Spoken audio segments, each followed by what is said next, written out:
Bien, buenos días a todos. Muchas gracias, Julián, por la presentación. Gracias a Julián y a Pablo, que también nos acompañan. Hoy vamos a estar hablando del COVID, de estas características nuevas, de esta nueva normalidad tan marcada por estos cambios recientes. La primera charla de hoy se llama El COVID nos interpela, estado de situación y reflexión hacia el futuro. Para hablar sobre este tema tenemos dos expertos. Tenemos a Pablo Panela, graduado de la Facultad de Ciencias Empresariales de la Universidad Austral, actualmente vicepresidente senior del laboratorio AstraZeneca a nivel global, y también a Julián Magini, que es expresidente del Hospital Universitario Austral y actual director de la Unidad de Vinculación Tecnológica de la Universidad Austral, donde hablaremos de el diseño de tratamientos médicos desde la academia y su transferencia a la industria con proyectos actuales en vacunas y antivirales, específicamente. Con lo cual, hechas las presentaciones, le damos un lugar a Julián para que nos cuente la situación actual a nivel local y a nivel también, ¿por qué no?, internacional. Creo que estás en mute, Julián. Ahí está. Disculpen. Gracias, Federico, por la presentación y buen día a todos.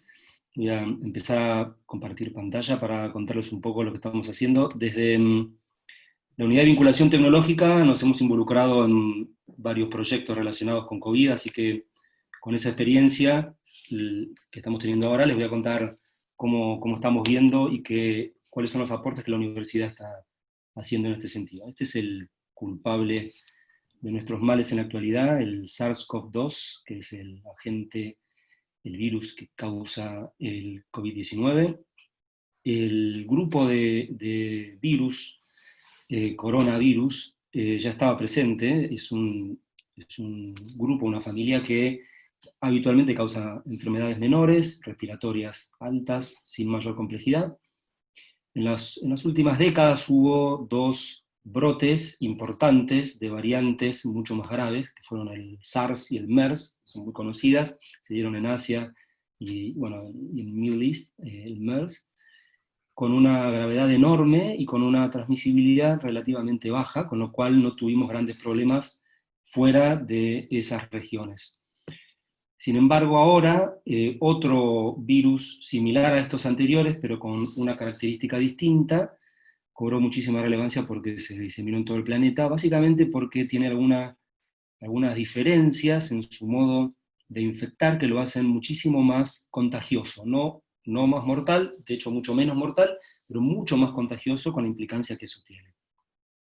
Lo que vimos a partir de enero fue un crecimiento en el número de casos en todo el planeta. En este momento el centro de mayor crecimiento en número de casos es América, y la verdad es que si bien parece haber algo de freno en el número de crecimiento, digamos, en el crecimiento de casos, todavía no se ha logrado lo que esperábamos, que era amesetar, digamos, ese crecimiento. Sin embargo, lo que sí se logró fue, si ustedes lo ven acá, en la diferencia con lo anterior, vemos que el número de muertes es menor. Lo que se logró fue contener de alguna manera la gravedad de la enfermedad, básicamente a través del distanciamiento y de las máscaras, de los barbijos, logramos disminuir de alguna manera no solamente la posibilidad de contagiarnos, sino el número de virus con los que uno se contagia. Digamos. Ese inóculo inicial parece ser importante, y de hecho, en algunos casos podría de alguna manera relacionarse con la gravedad de la enfermedad. Y lo mismo con los tratamientos que fuimos entendiendo. Si ustedes ven acá en el mapa, en Europa, después de Asia, Europa fue el primer sitio en donde el virus creció, hubo muchas más muertes que en América, en proporción, y eso tiene que ver también, entre otras cosas, creemos, con los tratamientos que fuimos entendiendo funcionan bien. Por ejemplo, los corticoides, que frenan bastante de la enfermedad crítica y mortal. Ahora, todas estas medidas que se fueron tomando tienen un impacto que va más allá de lo sanitario, que tiene que ver con lo económico a nivel global y que impacta en todas las economías del mundo. Este hombre, Michael Kremer, es un premio Nobel de Economía. Tuvimos la oportunidad de participar en una charla de él en el contexto del Banco Interamericano de Desarrollo. Y lo que Kremer plantea es que el impacto es tan masivo a nivel de las economías globales, son cifras tan extraordinariamente grandes que exceden lo que hasta ahora es una campaña de desarrollo de vacuna y sanitaria, que el modo de atacar, la estrategia para atacar este tipo de problema debería ser la inversión por adelantado, digamos, totalmente a riesgo en el desarrollo de herramientas, básicamente vacunas, para lograr acortar la epidemia. Así que él calcula que alrededor de 41.000 millones de dólares por mes es lo que estamos perdiendo por mes que no tenemos vacuna, con lo cual el planteo estratégico es el desarrollo de vacunas de un modo colaborativo y con inversiones por adelantado para poder acelerar todo lo que se pueda la llegada de una vacuna LATAM. Lo que se está haciendo en este momento es esto, sobre todo en los países ricos, más que en los países de ingresos medios y pobres, y como se sabe que las vacunas, muchas pueden no funcionar, es importante invertir en más de una.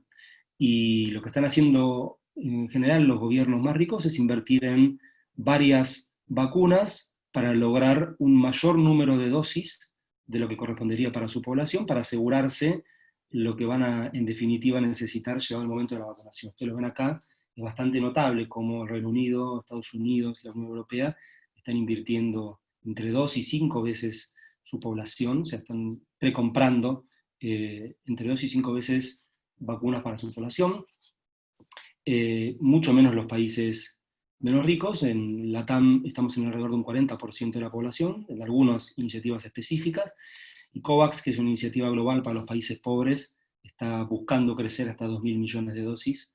Por ahora, bueno, están desarrollando ese programa súper interesante.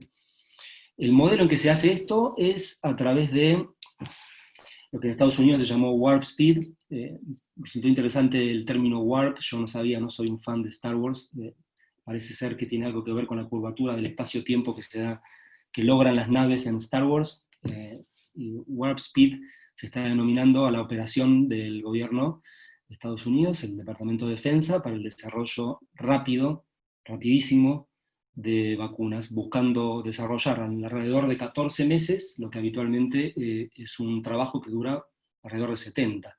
La forma en que esto se hace es un desarrollo simultáneo de varias fases de lo que tiene que ver con la validación preclínica y clínica, es decir, esto no involucra ningún tipo de riesgo nuevo, ni la, digamos, falta de rigurosidad, sino que simplemente en el momento en que se entiende que la vacuna cumple con ciertos requisitos en animales, antes quizás incluso de terminar todos los análisis que tienen que ver con la efectividad, ya se empiezan a programar y a desarrollar las primeras partes de los ensayos clínicos, mientras los ensayos clínicos se hacen en forma masiva, en decenas de miles de voluntarios y en distintas regiones del mundo, que eso incluye distintas etnias también, y esto acelera muchísimo el ensayo de fase clínica avanzada, ya se empieza a producir la vacuna, es decir, esa inversión masiva que requiere ensayos clínicos enormes, como son los ensayos clínicos avanzados de fase 3, en donde uno tiene que ver la efectividad de una vacuna, o sea, comparar qué le pasa a un paciente que fue vacunado frente a otro que no fue vacunado cuando se infecta del virus que genera la enfermedad, se hace al mismo tiempo que se producen cientos de millones de dosis. Acá lo ven, la barra marrón se solapa, que es la producción, se solapa con los ensayos clínicos, y de esta manera, simultáneamente, logramos avanzar en la producción junto con la validación técnica, y esto significa que puede perderse todo ese dinero invertido. O sea, si no, el ensayo clínico no es exitoso, toda esa producción se pierde. Esto se hace con enormes apoyos de gobiernos e instituciones no gubernamentales a nivel global, que lo hacen posible, y hoy tenemos en ensayos clínicos de fase avanzado 2 y 3, 9 candidatos.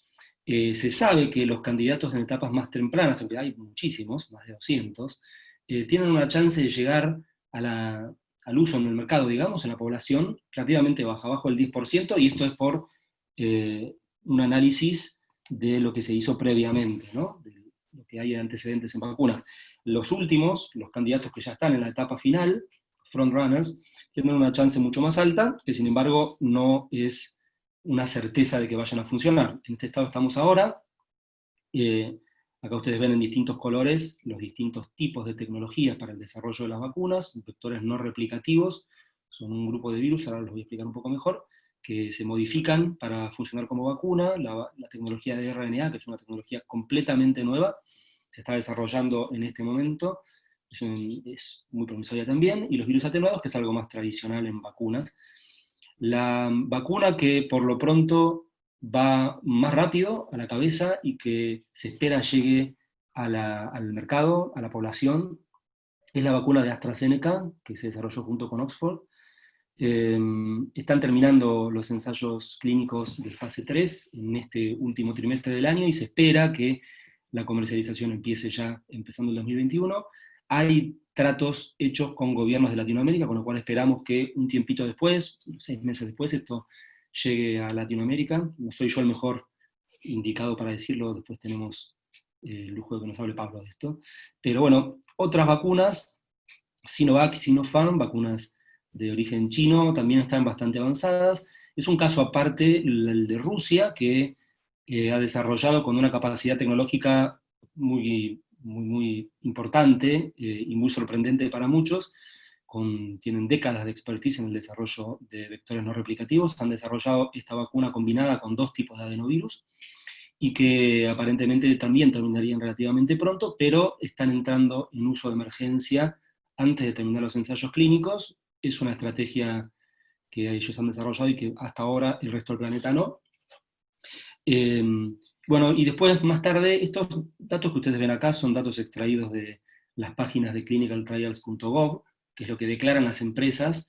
Si uno lee las declaraciones de prensa, entiende que probablemente Janssen llegue mucho antes, quizás también Moderna. Bueno, eso va a depender un poco del avance y del modo en que están haciendo los ensayos clínicos y de los resultados. Así que esperemos que esto suceda pronto. Para los que no son del área de biomédicas, hago un repaso muy simple. Esto que ven arriba es una representación visual del virus, que tiene en su envoltura la proteína Spike, Spike por pico. El virus tiene una apariencia de corona justamente por estos picos, y la proteína S, la Spike, es la que se une a un receptor en las células del humano, que es el AC2. Una vez unido, entra el virus a la célula, se multiplica, sale de la célula, y el sistema inmune, en la medida en que el virus circula por la sangre, desarrolla anticuerpos que lo ven en celestito, que se unirían a la proteína Spike y evitarían el ingreso del virus. La unión de la S a la AC2 sería evitada y el virus no infectaría y no avanzaría la enfermedad. Entonces, las vacunas que se están desarrollando, por el momento, todas usan proteína S en distintos modelos, digamos. La proteína S es el inmunógeno. Entonces, la inmunización activa, que significa la vacuna, se basa básicamente en que el ser humano, nosotros, tengamos la proteína S en nuestro cuerpo y podamos desarrollar anticuerpos para evitar la enfermedad, llegado el momento en que nos infectemos con el SARS-CoV-2 real. Mismo concepto, pero a través de inmunización pasiva, es el que usan anticuerpos monoclonales, plasma de convalecientes, suero hiperinmune de caballo o de camélidos, que la única diferencia es que se utilizan los anticuerpos que otro organismo ya desarrolló, o que, bueno, a través de procesos de biotecnología se desarrollaron, como en el caso de los monoclonales, para tratarnos en el momento en que estamos infectados y evitar la progresión de la enfermedad.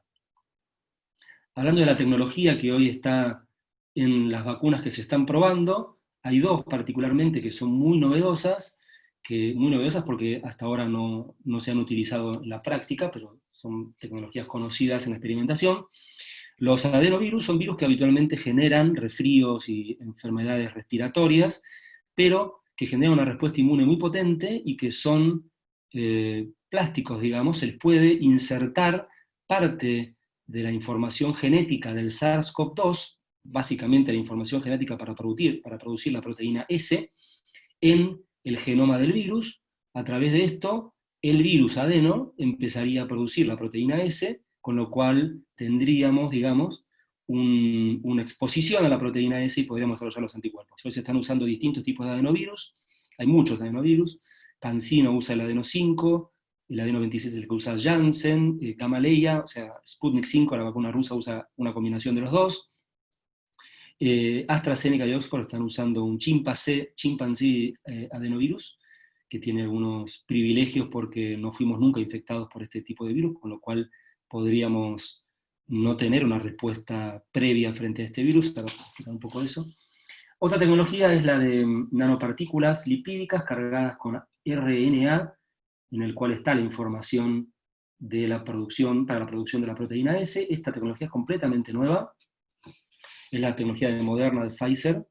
Vamos a ver cómo se comprueba en la práctica, y la tecnología de virus atenuado. Estas son las tecnologías que ahora se están utilizando, más que nada.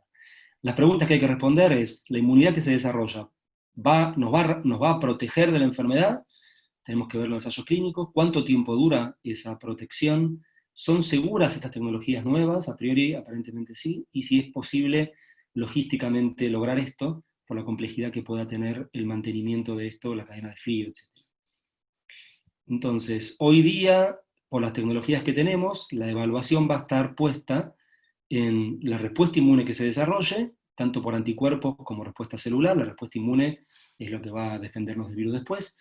Si la vacuna pueda tener algún anticuerpo previo, una inmunidad previa en el ser humano que limite la efectividad. Esto podría pasar cuando uno usa virus como vectores para la vacunación. Si una sola dosis es suficiente, si es segura la vacuna, si conocemos todos los vericuetos, digamos, de la vacuna, si es una tecnología aprobada, y si es posible escalarla rápidamente para lograr lo que estamos buscando.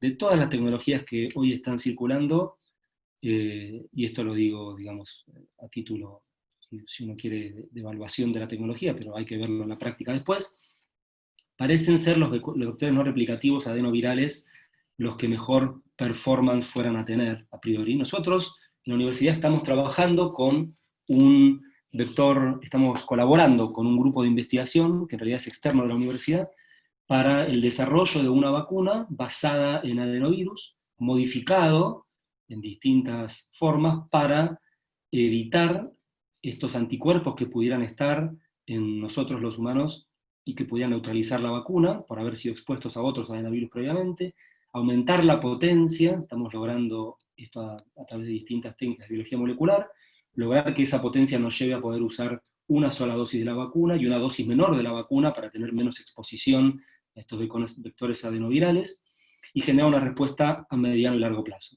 Hoy estamos entrando, la semana que viene creo, estamos entrando en los ensayos preclínicos, esperando primer trimestre del año que viene ya estar en ensayos clínicos.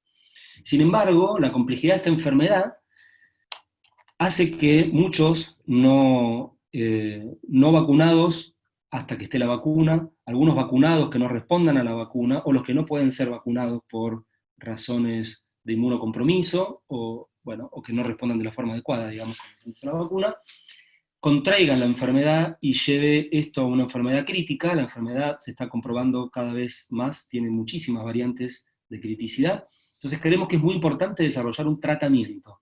Va a ser requerido un tratamiento para los pacientes que efectivamente se infecten. Hoy día hay algunos tratamientos recomendados, pero no tenemos muchas respuestas. Se están desarrollando ensayos en plasma de pacientes convalecientes. En la Universidad Austral se está desarrollando un ensayo clínico, estamos participando en un ensayo clínico multicéntrico para validar el plasma de convaleciente como una herramienta de tratamiento. En Argentina también se está desarrollando el suero hiperinmune de caballo. En otros países del mundo también se está usando camélidos y otros tipos de animales. Básicamente se infecta, es decir, se vacuna a estos animales para que desarrollen anticuerpos que después son modificados y se usan como un tratamiento para el ser humano, parecido al concepto del plasma de convaleciente.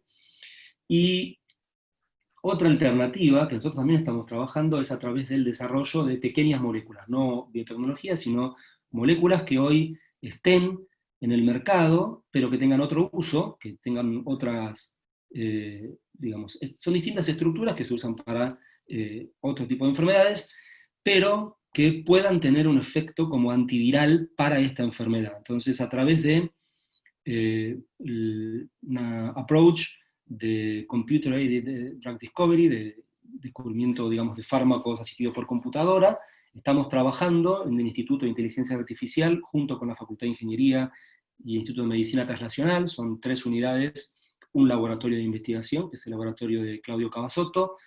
Estamos trabajando en análisis estructurales del SARS-CoV-2 para desarrollar antivirales a través de esta mecánica de reposicionamiento, es decir, usar fármacos conocidos para este nuevo tratamiento. Hemos fundado una empresa para poder hacer esto, se llama Meton AI, y ya hemos publicado este año 2 papers en este sentido, y estamos trabajando sobre las 27, o sea, todas las proteínas del virus, encontrando distintos tipos de targets y approaches para poder tratarlo. Encontramos uno que podría funcionar como un antiviral, una molécula. En este momento estamos empezando las primeras etapas de desarrollo para desarrollar el fármaco y hacer el ensayo clínico. Entonces, bueno, la última reflexión para ir cerrando mi parte es que lo que venga de acá en adelante va a depender mucho de lo que logremos hacer. Muchos grupos de investigación tienen distintos tipos de piezas que pueden componer un rompecabezas que nos dé una solución. El COVID es algo muy nuevo y no hay expertos de COVID que tengan muchos años en el desarrollo de tratamientos, así que tenemos que trabajar coordinadamente, los gobiernos trabajar coordinadamente para lograr soluciones que nos sirvan a todos a nivel global. Con esto los dejo. Bien. Ahora Gracias. en manos de Pablo. Muchas gracias. Julián. Pablo. Gracias, Julián. Hola, Federico. No sé si me ven y ven mis diapos. Ahí te vemos. ¿Sí? Perfecto. Ok. Déjame ver si... ¿Ahí ven la diapo? ¿La ven bien? Bien. Ok. Bueno, antes que nada, saludos a todos desde Londres. Espero me estén viendo bien y espero todos anden bien por allá. Y gracias por la invitación para compartir un poco algunas reflexiones. Yo creo que voy a proponer retomar algunos de los conceptos que compartió Julián. Hacer 2 apuntes probablemente respecto de algunos de estos avances científicos que Julián mencionaba, al menos de AstraZeneca, pero a lo mejor dando una perspectiva de dónde está la industria, estamos tratando de aproximar el desarrollo alrededor de COVID, y después tratar de dejar algunas reflexiones más allá del desarrollo científico que creo que puedan ser útiles para nosotros con una perspectiva de futuro, ¿no? O sea, tratando de sacar un poco la cabeza de la aquí y ahora y repensar hacia el futuro cuáles son los aprendizajes que esta pandemia nos está dejando. El primer punto que quería compartir, que creo que es la pregunta del millón respecto de esto, es qué va a pasar con el COVID, ¿no? Julián un poco hacía una referencia respecto de algunos otros coronavirus que existen en la comunidad y que no necesariamente han desaparecido del todo, han tenido un comportamiento muy, muy distinto. Y una de las grandes preguntas que se hacen la comunidad científica y gobiernos alrededor del mundo es, ¿vamos a ver un pico en esta pandemia que va a desaparecer y nunca escucharemos más hablar de COVID-19? ¿O en realidad esto va a volver?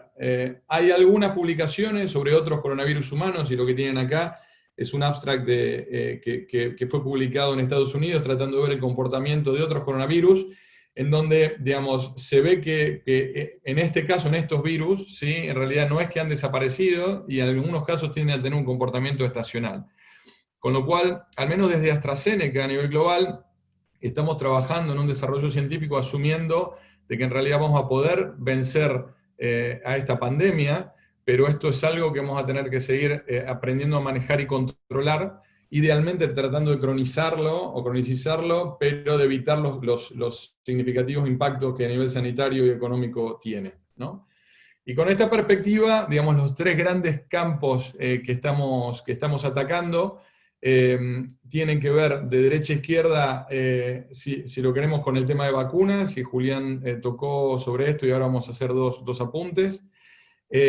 Tratando de investigar algunas perspectivas alrededor de anticuerpos monoclonales, y esto tiene que ver con algunos de los temas que también mencionaba Julián. Si bien por definición el gran approach inmune para cualquier tipo de virus es siempre una vacuna, porque además es el más costo efectivo, hay una gran proporción de la población que probablemente o no pueda ser vacunada o no responda a una vacuna, o por la característica de su sistema inmunitario en realidad no sea suficiente, con lo cual los anticuerpos monoclonales pueden ser una ayuda adicional. Y después el último punto que tocaba Julián, sobre otros approach terapéuticos en donde demos drogas que existen ya y tratamientos que existen pueden ser reutilizados para manejar los impactos de la enfermedad. En general, estos son tipos de aproximaciones que se usan en pacientes de mediano a severos. Nosotros también tenemos 2 o 3 programas en este sentido, y si Dios quiere, digamos, que van a contribuir, digamos, a seguir bajando, aun cuando hay pacientes que se contagien, el impacto en mortalidad y en comorbilidades que se ven en la enfermedad.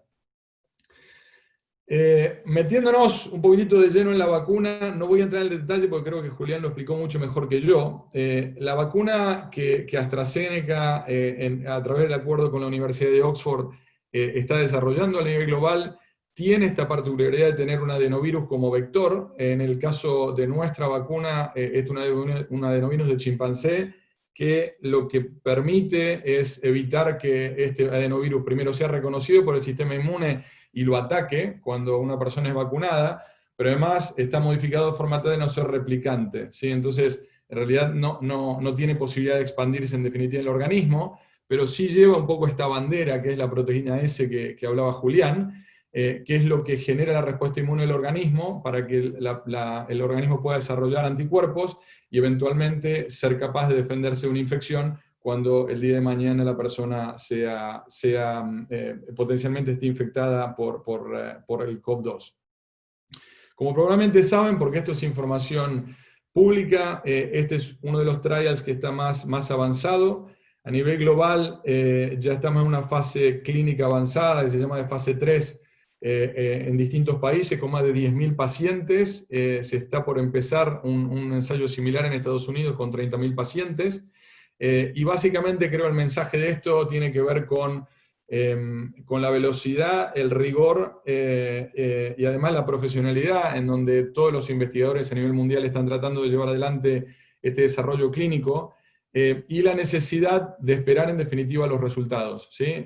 Ustedes probablemente lo ven en los medios, que a veces respecto de lo que han sido los resultados iniciales de fase 1, en donde esta vacuna demostró, como otras vacunas que se están desarrollando, una capacidad de generación de respuesta inmune muy marcada, que nos permitió movernos en fase 3. La gente empieza a decir, bueno, esto quiere decir que vamos a tener una vacuna sí o sí, o con algunas noticias vinculadas a temas de seguridad.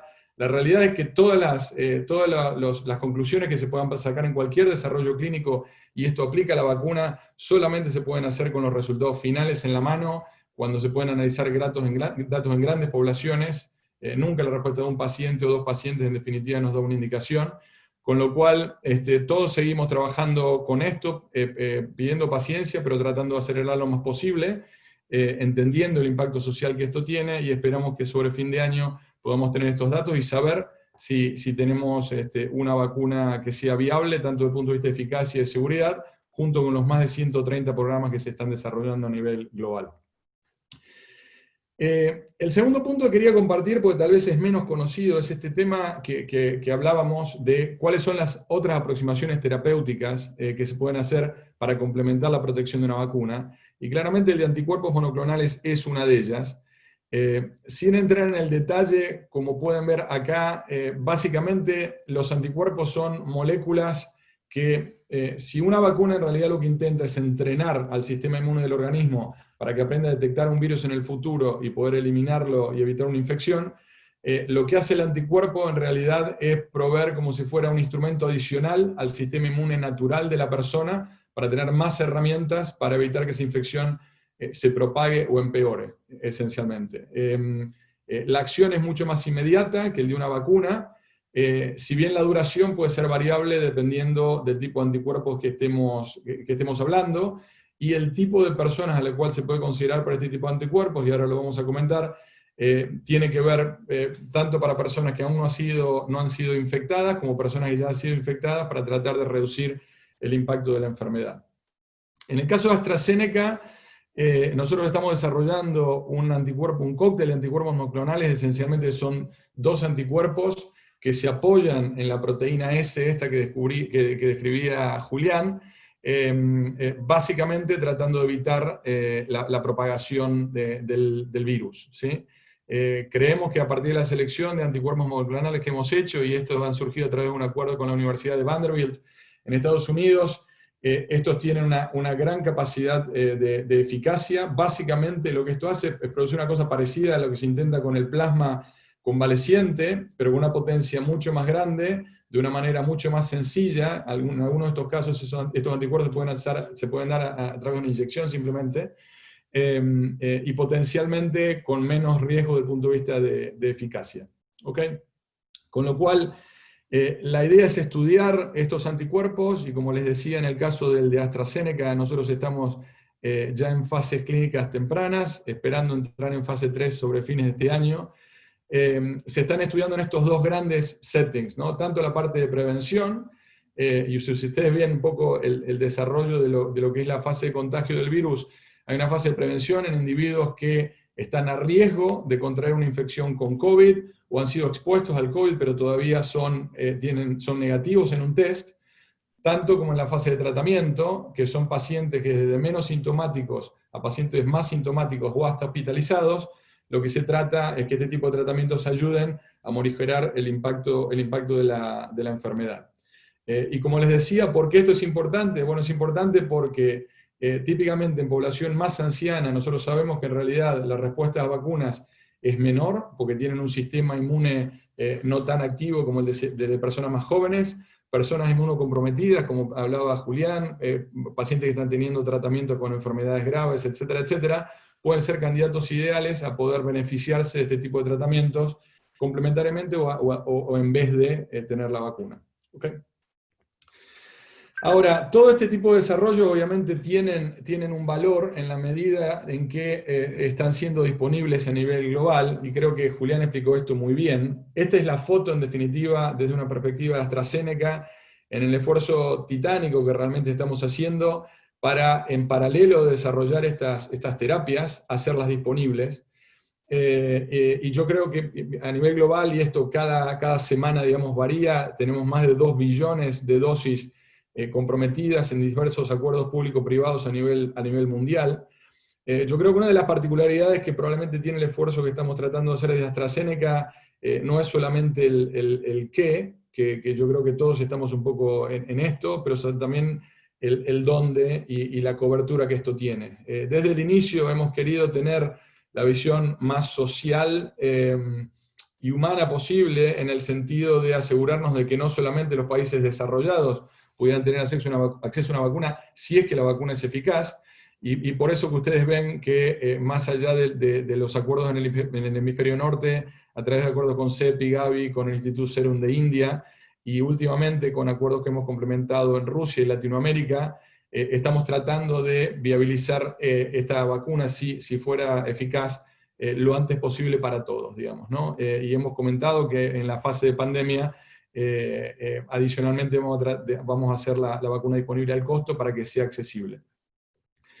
Esto es un poquitito lo que quería compartirles en dónde estamos, en una perspectiva, digamos, de una de las empresas que están trabajando, y quería reiterar el punto que decía Julián. Esto no se trata en definitiva de un programa por sobre otro. Creo que el impacto social del COVID requiere de que todos tratemos de empujar, y seguramente va a hacer falta más de una vacuna y más de una terapia para eso, con lo cual esto es simplemente lo que nosotros desde AstraZeneca estamos haciendo para contribuir. Pero me parecía importante cerrar con algunas reflexiones, empezando a mirar hacia el futuro, porque yo creo que si hay algo que para lo cual esta pandemia nos tiene que servir, es tratar de destilar un poco cuáles son los aprendizajes que este impacto enorme que a nivel social y económico el COVID ha tenido. Estas son algunas de las reflexiones que quería desde mi perspectiva personal compartir con ustedes. La primera, yo creo que ha sido el hecho de que COVID nos ha enseñado a todos que en un mundo en donde veíamos un resurgimiento de nacionalismos y populismos, en donde la idea de vivir con lo nuestro, de cerrarnos, de culpar al país de al lado, estaba creciendo de manera significativa, el COVID nos ha mostrado que en definitiva seguimos siendo una aldea global, y este es un proceso que probablemente no se detenga. Con lo cual yo creo que más allá de pensar, esta es una pandemia que en realidad es un problema global y que ha requerido y solo se va a solucionar con una aproximación global.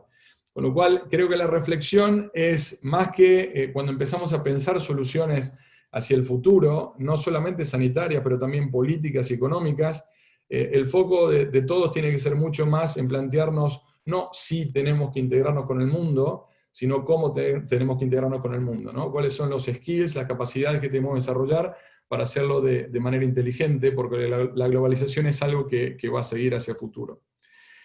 Lo segundo es la importancia de la ciencia y la innovación, y yo creo que Julián tocaba un poquitito en esto.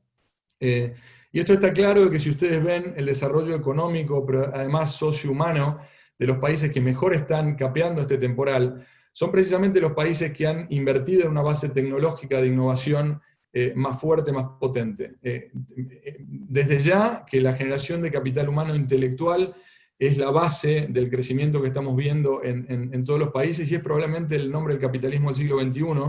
Esto es particularmente prevalente en el caso de la ciencia. Yo creo que no solo a nivel global, y ustedes ven cómo hay países, no solo Estados Unidos, el Reino Unido, Europa, pero aún países con un desarrollo, digamos, económico menor, como Rusia o China, han hecho de esto una política de Estado.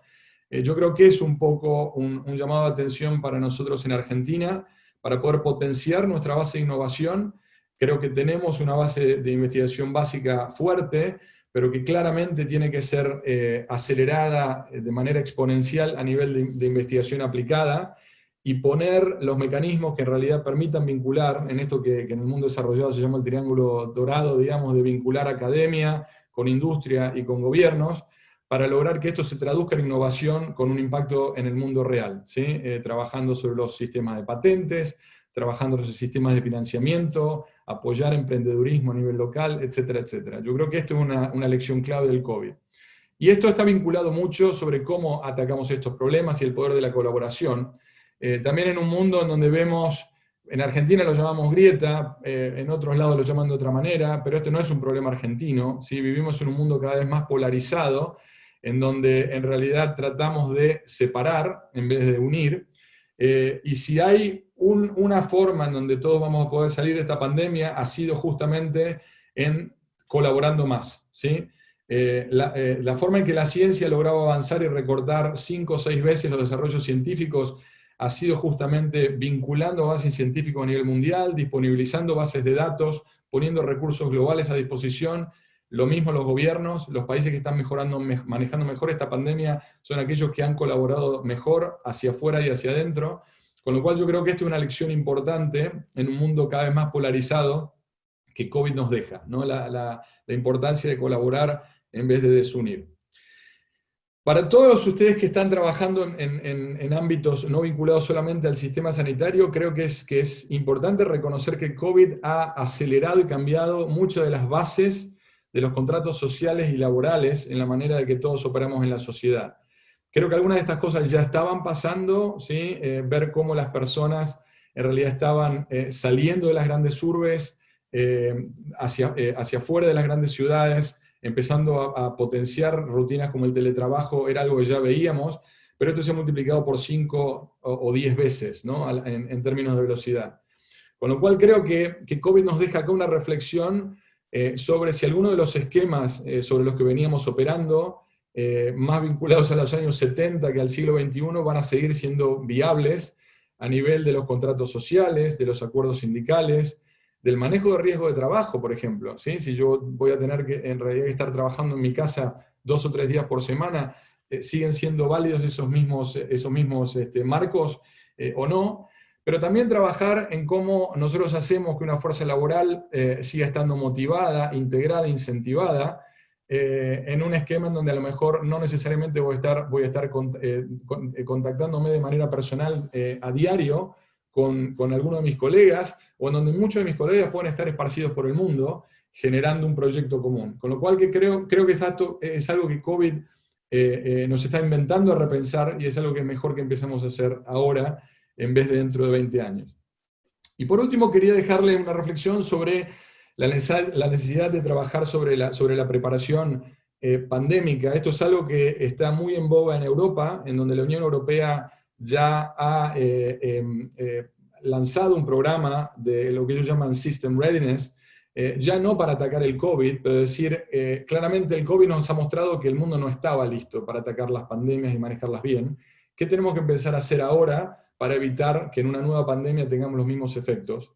Y creo que acá hay 2 o 3 áreas que son importantes para reflexionar. Una tiene que ver si seguramente no tenemos que repensar nuestro sistema de testeo y diagnóstico. Este sigue siendo un problema en muchos países del mundo, incluyendo la Argentina, y probablemente esto requiere un repensamiento. El segundo tiene que ser la importancia de la medicina de prevención. Ustedes saben de que, por ejemplo, respecto del COVID, mucho de la mayor tasa de mortalidad o comorbilidad se da en poblaciones que tienen otras patologías. El gran problema es que en realidad tenemos sistemas sanitarios que dejan que la enfermedad progrese mucho, cardiovascular, respiratoria, y entonces ya teniendo una persona grave que tiene que enfrentar un infarto y a lo mejor no puede ser tratada en un hospital, es mucho más problemático ahora. Pero ese problema, si se pudiera atacar 20 años antes, evitando que muchas de estas personas desarrollen enfermedades respiratorias, cardiovasculares de otro tipo, seguramente nos permitiría estar mucho mejor preparados hacia adelante. Con lo cual la importancia de la medicina de prevención es un segundo capítulo. Y el último es un tema que yo creo que hace que todos los sistemas sanitarios del mundo, también en Argentina, tengan que repensarse desde el punto de vista de cómo estaban diseñados.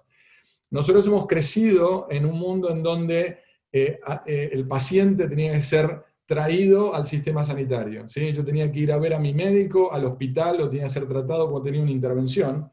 Y una de las cosas que en realidad nos está invitando a repensar COVID, si en realidad no tenemos que repensar el sistema de salud desde una perspectiva de paciente, y tratar de ver cuánto en la medida de lo posible yo puedo desarrollar un sistema que me permite monitorear y tratar a un paciente cerca de lo que es su rutina habitual, en su casa, en su trabajo. Y aquí hay una gran cantidad de iniciativas en todo lo que es telemedicina, que se está empezando a analizar y que creo que puede ser muy interesante para lograr maximizar, tener a los pacientes mejor tratados, mejor controlados y fuera de los hospitales, de forma tal de que esas estructuras se reserven solamente para tratar a los pacientes más graves o que puedan ser requeridos en caso de pandemia. Yo creo que si en realidad somos capaces de solucionar muchas de estas grandes preguntas de manera efectiva, claramente mucho del dolor que ha dejado esta pandemia va a ser imborrable, pero al menos habrá valido la pena y nos va a dejar mejor parados como sociedad. Con lo cual, aquí me pararía, Federico, y podemos abrir entonces para alguna pregunta. Gracias. Sí, de hecho, tenemos montones de preguntas que nos están llegando. Voy a tratar de resumirlas en dos porque hay muchos puntos en común. Hay mucho interés en esto de, digamos, en medio de esta carrera, esta aceleración por el desarrollo de las vacunas y los tratamientos, en medio de un escenario pandémico, digamos, implica un desafío no solo científico, como el que ustedes desarrollaban recién, sino también regulatorio, comercial, digamos, en muchos sentidos. ¿Cómo ven ustedes, y le abro a los dos porque había preguntas para los dos también, cómo ven la innovación bajo presión, en un sentido general, digamos? ¿Hay algún aprendizaje que ustedes de repente les parezca interesante recoger en relación con esto? No sé, Pablo, quizás vos estabas con este tema, o Julián. A ver, si querés, empiezo yo. A ver, yo creo que primero es importante definir, en definitiva, quién está sintiendo presión en esta pandemia, y creo que los que más están sintiendo presión son generalmente la gente que está sufriendo. Yo creo que ahí es donde está la mayor presión a nivel general, gente que ha perdido su trabajo, gente que está sufriendo porque a lo mejor está conviviendo en un espacio reducido, o que no tiene los instrumentos para trabajar de manera adecuada. Yo creo que la verdadera presión está ahí a nivel social. Nosotros desde la industria, lo que yo te diría que sí sentimos más que presión es compromiso, ¿sí? Casi un imperativo moral para tratar de acelerar lo más posible lo que podemos hacer y trabajar contra reloj. Pero al mismo tiempo eso tiene un costado motivante, porque sentimos que si podemos encontrar una solución, digamos, vamos a estar cambiando la vida y mejorando la vida de mucha gente. Con lo cual, ese es un poco lo que sentimos, digamos, desde mi punto de vista, y es más compromiso que presión. Mira, yo respondo si querés de otro lugar. Yo lo que estoy viendo es que cuando tenés que resolver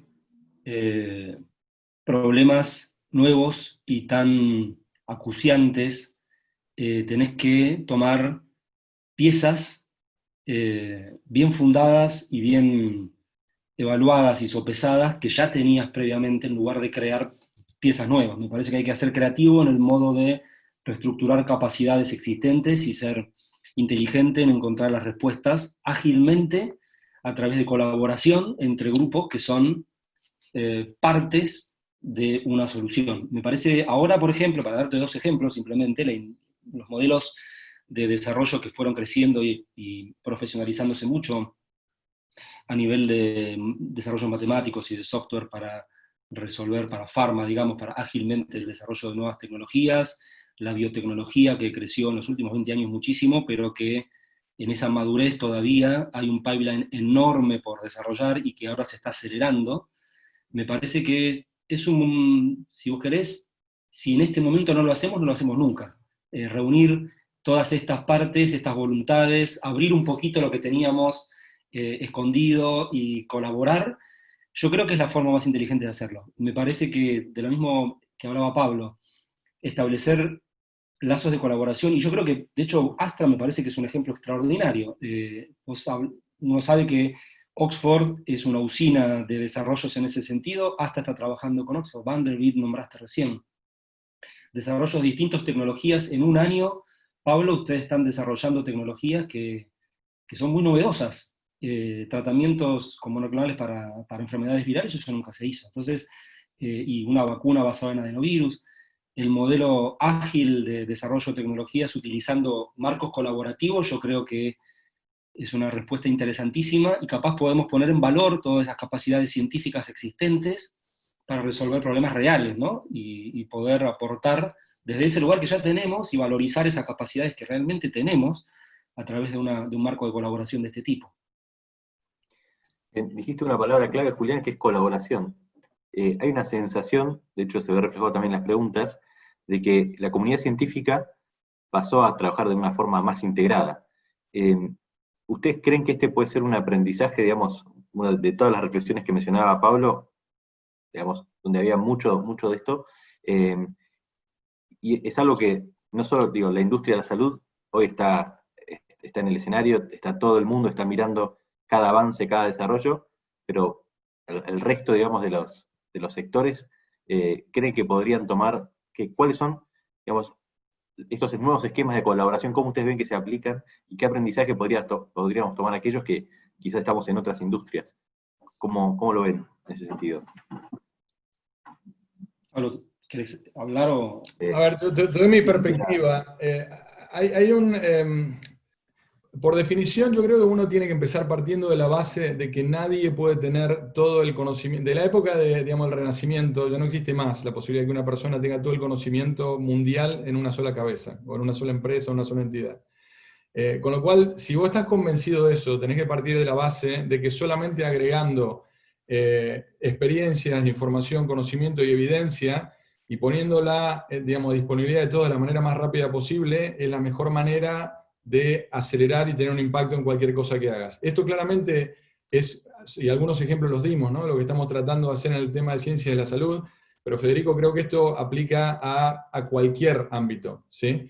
Con lo cual, yo creo que generar infraestructura, normas de transparencia, y yo te diría también elementos de confianza, porque yo creo que muchas veces las barreras que existen pueden ser regulatorias, pueden ser infraestructuras tecnológicas, pero muchas veces también son sociales, de un punto de vista de paradigmas, en donde hay entes en donde a priori no quieren colaborar, no quieren trabajar con otros países o con otras entidades, ¿no? En la medida que nosotros podamos hacer esto, algunas de las velocidades que describíamos antes en algunos de los programas han sido solamente posibles porque en realidad esta colaboración se está maximizando, ¿sí? Y yo creo que si somos eficaces en capturar este aprendizaje, vamos a poder hacer 3 veces más, ¿no? En la medida que sigamos restringiéndonos, desconfiando del otro y pensando que lo mío es lo mejor, yo creo que básicamente vamos a fracasar o vamos a tardar mucho más tiempo.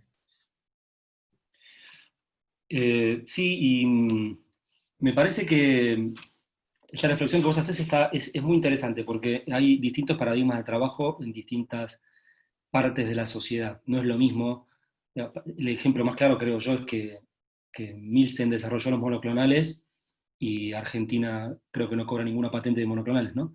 Y todos los desarrollos industriales están sesgados por la búsqueda de cada una de las empresas, entendiendo la demanda de maneras distintas y con un rango de colaboración relativamente estrecho, que no digo que sea cero. Ahora estamos viendo esto, yo estoy trabajando con grupos de investigación, no solamente de Australia, te diría de Argentina, Brasil y Estados Unidos, en un marco de colaboración completamente abierto. Sabemos lo que estamos haciendo todos y nos pasamos partes del asunto. El que tiene clonado el gen nos lo pasa para escalarlo, el que tiene la célula nos regala un vial, eso ya estamos haciéndolo. Lo que ahora me parece trascendente, y un poco aprovechando bueno, esto que vos decías, ¿no? Es cruzar a la industria y trabajar de esa misma manera en otro sector que quizás no esté tan, por lo menos nosotros no estemos tan habituados a trabajarlo de esa manera en Latinoamérica. Y lo que estamos viendo es que la industria está adoptando un modelo de desarrollo colaborativo muy interesante a través de esta demanda impresionante que hay ahora ya de resolver esto. Y creo que el modelo de trabajo integrado entre la academia y la empresa se va a volver mucho más lógico para hacer en lugares en donde no estamos acostumbrados, como es Latinoamérica, a través de este modelo de aprendizaje colaborativo, digamos, en donde varios tenemos una parte del asunto. Yo estoy trabajando con varias empresas de forma simultánea, y me parece que es súper atractivo para pensarlo de esa manera, porque hoy tenemos que sobrevivir. Espero que después sea porque tengamos que vivir mejor, y porque los ecosistemas no se tienen que agotar, y porque el agua no se puede contaminar. Esto es una parte, y capaz sobrevivimos 10 minutos más en lo que es los tiempos del planeta, pero si seguimos agotando recursos naturales, etc., vamos a tener siempre problemas nuevos. Si no son los murciélagos, va a ser algún otro tipo de animal que nos va a transmitir la próxima. No, totalmente. Esa era un poco la invitación, totalmente de acuerdo, Julián. Esa era un poco la invitación que hacía un poco a pensar hacia adelante. Y yo creo que para que eso realmente tenga un impacto en el mundo real, y por eso hablaba de que no es simplemente generar los marcos de colaboración, pero yo creo desde una perspectiva argentina, y estando un poco alejado, pues ya hace varios años que estoy afuera, pero fortalecer también las estructuras de protección de propiedad intelectual, las estructuras de financiamiento, emprendedurismo, es clave, ¿sí? Para una vez que se colabora y en donde las nuevas tecnologías se pueden desarrollar, esto se puede atraer, digamos, de una manera que tenga un impacto en el mundo real y generar más empleo, más bienestar desde un país con la potencialidad que tiene el nuestro, digamos, ¿no? Ojalá todas estas ideas que surgen acá sean, o toda la pandemia misma resulte un aprendizaje que nos pueda enriquecer como sociedad a nivel global, ¿no? Tenemos, bueno, las preguntas las pudimos resumir, el tiempo que tenemos se nos está acabando, le vamos a dar paso a los eventos que siguen, así que ante todo, bueno, muchísimas gracias Julián y Pablo por participar de esta charla para graduados, y bueno, también les agradecemos a los que están, los invitamos a seguir conectados, siguen muchas charlas de graduados más, y les agradecemos a todos los que han estado conectados, por supuesto a la Universidad Austral. Muchas gracias. Muchas gracias. Luego. Gusto. Adiós.